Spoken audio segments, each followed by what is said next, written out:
think the healthy body, this myth that's put out there is, as you mentioned, really wrapped up in a lot of fraught pressure, right, around what that looks like.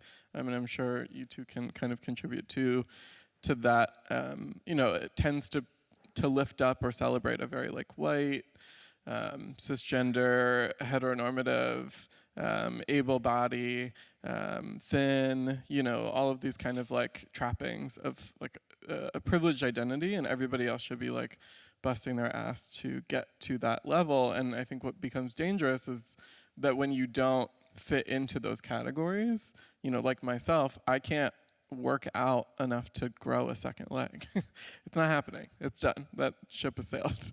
So then what happens to people who don't fit in, and what like pressures and trauma and pain do you experience striving to achieve something that's impossible? In a lot of ways, like what health is just the most recent version of legalizing and aggrandizing the white heterosexual male able body, right?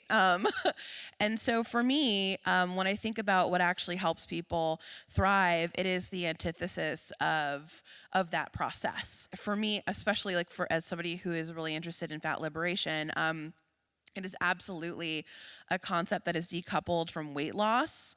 Weight loss is not data informed. Weight cycling leads to anxiety and depression and isolation and chronic hunger. These things are terrible for humans. We have to begin by destabilizing this concept of health and really questioning it and tearing it apart. A lot of the times people kind of try to make it binary. You're either healthy or you're not healthy. But that's not how it works. There are healthy behaviors, and I think the more that we restructure the conversation around behaviors that are healthy, like meditation is a healthy behavior, drinking a lot of water is a healthy behavior, moving in a way that makes you happy is a healthy behavior, and then there are things that are unhealthy behaviors. A lot of the unhealthy behaviors are fueled by trauma that we've had in the past. I see body positivity in the way that it's become mainstreamed is it's the privatized version of a liberation movement. So the privatization is when you only are concerned with the individual developing and evolving outside of demands for cultural change. The peril in this, of course, is that positivity is not a political commodity for people who are being refused medical care. It's not a political commodity, as you mentioned, for people who are being discriminated against based on weight. As I mentioned yesterday, it is completely legal to discriminate with impunity on the basis of weight in 49 out of 50 states today.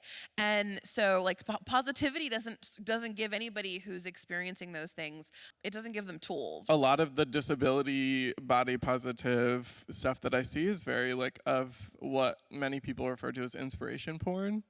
Right, where it's kind of like disabled people succeeding and thriving and like being fit in the gym, and everybody's like, wow. The other term that's used often in this conversation is like super crips, right? So it's kind of like disabled people who are so amazing, we just like see past their disability, and now they're like just like everybody else. And what that actually does, instead of creating like a body positive culture where we're dismantling ableism and critiquing how we view disability as an othered experience, it's actually just othering disabled people who can't do those things. You brought up earlier, Virgie, colonialism and how this is like a colonial, it has its roots in colonialism, and one of the, I think, salient parts of coloniality is that we view ourselves as individuals as opposed to viewing ourselves in this collective web. The onus and the burden is put on the individual to achieve, whether it's weight loss or the fit body or, the super crip idea.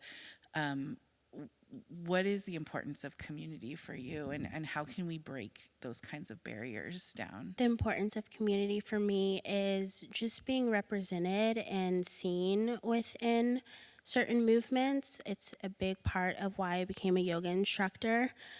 It gets really defeating walking into gyms and not seeing anyone that looks like you or anyone that moves like you. Everybody Los Angeles is such a wonderful place down the street where they have trainers from every variety you can think, people of color, people of size, people that are transgender, and you're represented there. And I just want to see more of that within the movement space.